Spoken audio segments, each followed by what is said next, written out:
Amaravati capital city 217 చదరపు కిలోమీటర్లో ఆ రోజు 2014-19లో నిర్ణయించడం, దానికి సంబంధించి రైతు సోదరులు కేవలం 58 రోజుల్లో 34,000 ఎకరాలు ఇవ్వటం, దాని మీద వెంటనే అటు సింగపూర్తోనూ గవర్నమెంట్తోనూ అదేవిధంగా Norman fast and partners London వాళ్ళతో యాక్చువల్గా డిజైన్స్ అన్నీ కంప్లీట్ చేయించి వర్క్స్ 48,000 కోట్లకు ఆ రోజు టేకప్ చేసాం.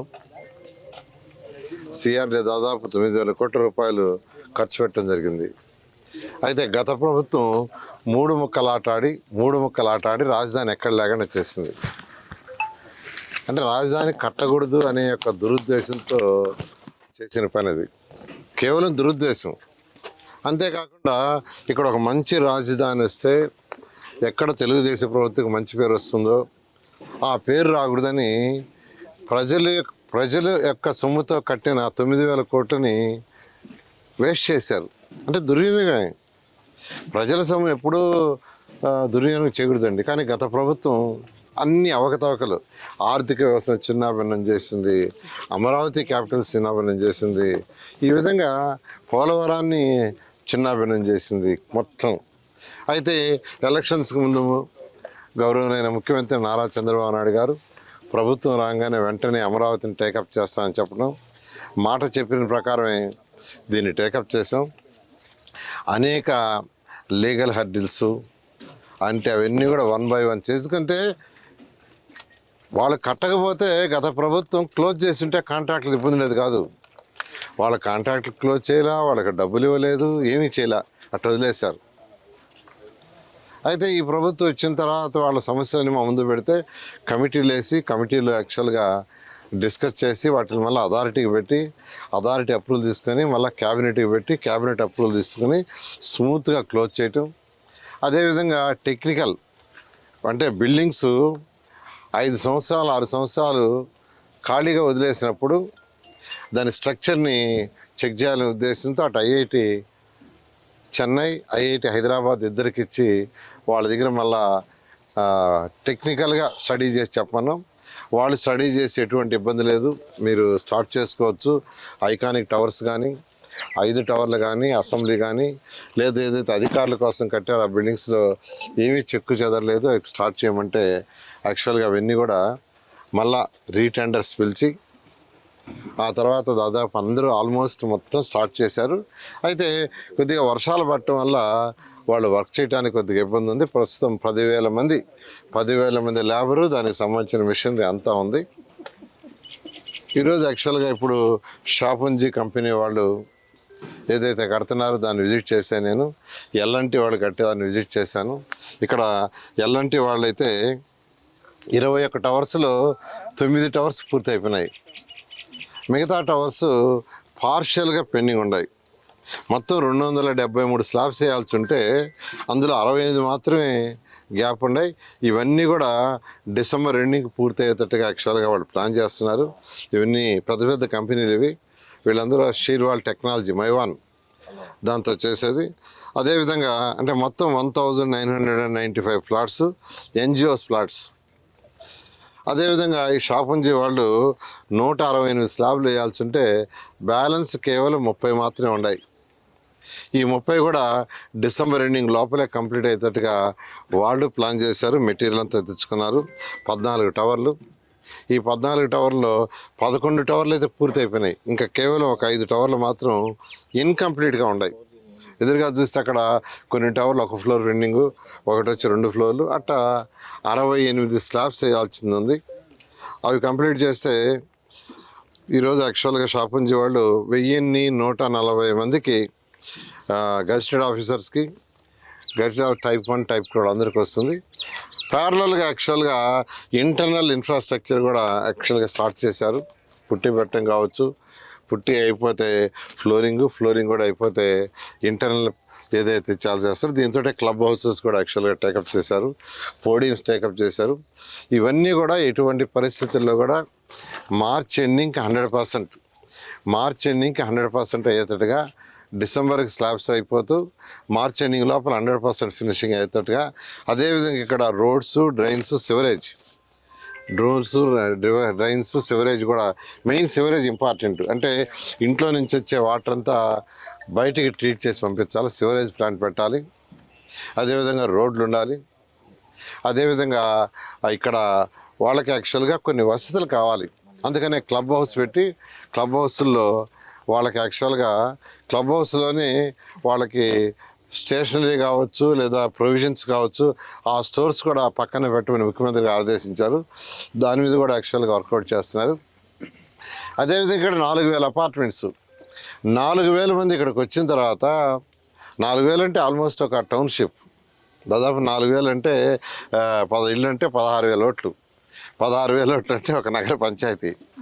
ఇంత వచ్చినప్పుడు వాళ్ళకి హాస్పిటల్ వసతులు, పిల్లల చదువుకు ఉండాలి. అందుకనే ఎస్ఆర్ఎం, విట్టు ఇద్దరిని యాక్చువల్గా మనం పిలిచి మాట్లాడాము. వాళ్ళకి యాక్చువల్గా ఇద్దరు మెడికల్ కాలేజీ కడుతున్నారు. మెడికల్ కాలేజీ కట్టే దాంట్లో భాగంగా రేపు February 1st ఇద్దరిని 50 బెడ్స్తో ఫస్ట్ హాస్పిటల్ నిర్మించుకున్నాం విత్ ఎమర్జెన్సీ కేర్. వాళ్ళిద్దరు కూడా విట్ అండ్ ఎస్ఆర్ఎం ఇద్దరు కూడా 50 బెడ్లతో 50 బెడ్స్ ఉండే విధంగా, అంటే వాళ్ళది యాక్చువల్గా 150 ఇంటేక్తో యాక్చువల్గా చేస్తున్నారు. అయితే ఫేజ్ 1 అంటే మనకు ఇక్కడ వీళ్ళు ఇబ్బంది పడకుండా ఉండటానికి అవసరానికి 50 బెడ్స్తో ఇద్దరు అటు ఎస్ఆర్ఎం ఇటు ఇద్దరు నిర్మిస్తామని మాట ఇచ్చారు, మొదలు పెడుతున్నారు. అదేవిధంగా పిల్లల చదువు కూడా ఇబ్బంది కాకుండా ఉండడానికి CBSE స్కూల్స్ ఎస్ఆర్ఎం విట్టు ఇద్దరు యాక్సెప్ట్ చేశారు. నెక్స్ట్ అకాడమిక్ జూన్కి ఇద్దరు కూడా స్కూల్స్ రెడీ చేసి స్టార్ట్ చేస్తాం. ఎందుకంటే వాళ్ళ దగ్గర పనిచేసే ఎంప్లాయీస్ కూడా కావాలి. అదేవిధంగా ఇక్కడైతే ఎవరైతే మన ఎంప్లాయీస్ వస్తారో 4,000 మంది, వాళ్ళ పిల్లలు ఎవరైనా ఉంటే చదువుకోవడానికి ఇబ్బంది లేకుండా, ఈ విధంగా ఈరోజు అమరావతి క్యాపిటల్ సిటీలో CRDA అన్ని విధాలు ఆలోచిస్తుంది. ఏదో బిల్డింగ్లు కట్టేసి వదిలేయటం కాదు, బిల్డింగులతోటే వాళ్ళకి కావాల్సిన వసతులు, క్లబ్ హౌస్ కావచ్చు, వాళ్ళు వస్తువులు కొనుక్కోవాలంటే స్టోర్స్ పెట్టడానికి అకామిడేషను, సివరేజ్ ప్లాంట్, మళ్ళీ రోడ్లలో నీడెదురైన సివరేజ్ ప్లాంట్లు ట్రీట్ చేసి వదలటానికి రోడ్స్, పార్కులు, వాళ్ళ పిల్లలు చదువుకోవటానికి కూడా ఇబ్బంది లేకుండా ఎస్ఆర్ఎం విట్టోళ్ళతో మాట్లాడాం. వీళ్ళే కాకుండా అనేక మందికి యాక్చువల్గా అలాట్ చేస్తున్నాం. అయితే వాళ్ళందరూ కొంత టైం తీసుకుంటా ఉన్నారు. విట్టు ఎస్ఆర్ఎం వాళ్ళైతే ఆల్రెడీ వాళ్ళ దగ్గర ఎంప్లాయీస్ ఉన్నారు కాబట్టి వాళ్ళ ఎంప్లాయీస్ పిల్లలు కూడా ఇబ్బంది పడుతున్నారు కాబట్టి రేపు అకాడమిక్ ఇయర్కే జూన్కే ఇద్దరు స్కూల్ స్టార్ట్ చేస్తా ఉన్నారు. అదేవిధంగా ఇద్దరు 50 బెడ్. ఈ విధంగా అమరావతి క్యాపిటల్ సిటీలో రైతులకి ఏదైతే ఆ రోజు 34,000 ఎకరాలు తీసుకున్నామో వాళ్ళకి ఏదైతే మాట ఇచ్చామో 100కి 100 రూపాయలు యాక్చువల్గా 1 by 1 చేసుకుంటూ వస్తాం. బహుశా ఈ నెల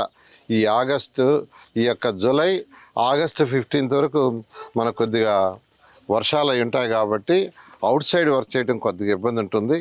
ఇన్సైడ్ వర్క్ చేస్తూ వర్షం లేనప్పుడు అవుట్ సైడ్ చేస్తారు. బయట అక్కడ ఏం జరగట్లేదు, ఏమీ లేదని ప్రచారం చేస్తున్నారు. ఎవ్వరూ నమ్మద్దు. ఎటువంటి పరిస్థితుల్లో కూడా Amaravati capital city A to Z 3 సంవత్సరాలు ఎటువంటి పరిస్థితుల్లో కూడా పూర్తి చేస్తామని ప్రతినిధులు ఈ యొక్క అమరావతి క్యాపిటల్ సిటీలో ఉండే రైతు సోదరులందరూ తెలియజేస్తాం. Thank you. కానీ రైతులు కోరుతుంది ఏంటంటే మీరు మీ బిల్డింగులు లేకపోతే రోడ్లు వేస్తున్నారు. ఇక్కడ అమరావతి క్యాపిటల్ సిటీలో ఈ బిల్డింగ్స్ ఒక తీరండి, రెండోది ట్రంక్ రోడ్స్, మెయిన్ రోడ్స్, తర్వాత వచ్చి ఇంటర్నల్ రోడ్స్ అంటే లేఅవుట్స్ 2 ఉన్నాయండి. ఈ రెండింటికి కూడా టెండర్ ఇచ్చాం. 360 కిలోమీటర్ల ట్రంక్ రోడ్స్ అవి కూడా వర్క్ జరుగుతున్నాయి.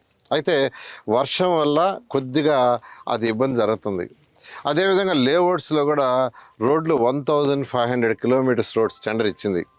అది కూడా వర్క్ మొదలు పెట్టారు. అయితే వర్షాల వల్ల కొద్దిగా ఇబ్బంది అవుతుంది. అది నేను అనుకోవటం వచ్చే నెల 15వ తేదీ వరకు కొద్దిగా ట్రబుల్గానే వర్క్ జరుగుతుంది. ఆ తర్వాత యాక్చువల్గా వేగవంతంగా పోతుంది. అదేవిధంగా కొండవీటి వాగు, పాలవాగు, గ్రావిటీ కెనాల్ 3 కూడా టెండర్లు ఇచ్చాం. 3 వర్క్స్ కూడా టేకప్ అయినాయి. వాటిల్లో కొండవీటి వాగు అయితే 10% వర్క్ కూడా అయిపోయింది తవ్వకం. అయితే ఈ వర్షాల వల్ల ఏంటంటే కొద్దిగా ఇబ్బంది అవుతుంది. అది కూడా యాక్చువల్గా వర్షాలు తగ్గంగానే వాళ్ళు కూడా వేగవంతం చేయడం జరుగుతుంది. చాలా ఈ సింగపూర్ పర్యటనకి వెళ్తున్నారు కదా సార్, ఈ సీడ్ క్యాపిటల్ ఏరియా నుంచి వాళ్ళు వేరే ఏమైనా రిక్వెస్ట్ ఏమైనా చేస్తారు వాళ్ళు? అంటే యాక్చువల్గా గత ప్రభుత్వానికి అవగాహన లేక ఒక రాష్ట్రాన్ని ఎలా డెవలప్ చేయాలా, ఒక సిటీని ఎలా డెవలప్ చేయాలనేది తెలియక ఎంతో కష్టపడి 14-19లో వాళ్ళ ప్రైమ్ మినిస్టర్ని ముఖ్యమంత్రి గారు కలిసి వాళ్ళ మినిస్టర్ని కలిసి కమిటీలు వేసి డిస్కస్ చేసి అన్నీ చేసి సింగపూర్ వాళ్ళకి యాక్చువల్గా 1450 ఎకరాలు ల్యాండ్ ఇవ్వడం జరిగింది. దాంట్లో మంది 42%, వాళ్ళది 58% రేషియోతో స్విచ్ ఛాలెంజ్ మెథడ్ యాక్చువల్గా ప్రాజెక్టు ముందుకు పోయే సమయంలో ప్రభుత్వం మారితే వాళ్ళ మీద కేసులు పెట్టారు. వాళ్ళని సింగపూర్ పోయి అరెస్ట్ చేశారు. సింగపూర్ గవర్నమెంట్ అనేది యాక్చువల్గా అందరికీ తెలిసిందే. వాళ్ళు చాలా హానెస్ట్గా ఉంటారు, చాలా సిన్సియర్గా ఉంటారు. వాళ్ళు పాకలాడరు. మనం ఎందుకు పిలిచామంటే వరల్డ్ మొత్తం వాళ్ళకి ఎస్టాబ్లిష్ ఉంది. వాళ్ళు ఈడకి వస్తే పెద్ద పెద్ద బ్యాంకుల్ని, పెద్ద పెద్ద కంపెనీలని ఈడకి తీసుకొస్తే కమిట్మెంట్ అది. వాళ్ళకున్న గుడ్ విల్తో పెద్ద పెద్ద బ్యాంకులు, పెద్ద పెద్ద కంపెనీలు, పెద్ద పెద్ద సాఫ్ట్వేర్లు తీసుకొస్తే అనేక మందికి ఇక్కడ ఉద్యోగాలు వస్తాయి, మన ఆర్థిక వ్యవస్థ పెరుగుతున్న ఉద్దేశంతో ముఖ్యమంత్రి గారు వాళ్ళని రిక్వెస్ట్ చేసి మాట్లాడి చేస్తే గత ప్రభుత్వం చేసిన దానికి వాళ్ళు యాక్చువల్గా విముఖత చూపించారు. అయితే రిలేషన్స్ దెబ్బతిన్నాయి. మన ఆంధ్రప్రదేశ్ ప్రభుత్వానికి సింగపూర్కి ఏంటంటే వీళ్ళు ఇంతేనే ఒక ముద్ర వేశారు. ఫస్ట్ ఆ ముద్ర పోవటానికి ముద్ర బాగొట్టుకోవాలా, తర్వాత వాళ్ళతో డీటెయిల్గా డిస్కస్ చేయాలా. అందుకనే ముఖ్యమంత్రి గారు యాక్చువల్గా టైం తీసుకున్నారు. దాని మీద పోతున్నాం. దాంతో ఇన్వెస్టర్స్ ఎవరైనా ఉంటే వాళ్ళు కూడా ఇన్వైట్ చేసి ఇన్వెస్టర్స్ కూడా డిస్కస్ చేసి ఎక్కువ ఇన్వెస్ట్మెంట్స్ వచ్చే విధంగా ప్రయత్నించాలి. తెలుగులో న్యూస్ కి ఫాస్టెస్ట్ యాప్ ఇప్పుడు టోటలీ న్యూ అవతార్లో జస్ట్ 5 seconds లో కంప్లీట్ న్యూస్. సోషల్ మీడియాలో ట్రెండ్స్ కి one stop solution. Live TV app voice search option తో ఇప్పుడే డౌన్లోడ్ చేయండి లేదా అప్డేట్ అయిపోండి. యాప్ లింక్ డిస్క్రిప్షన్ లో ఉంది.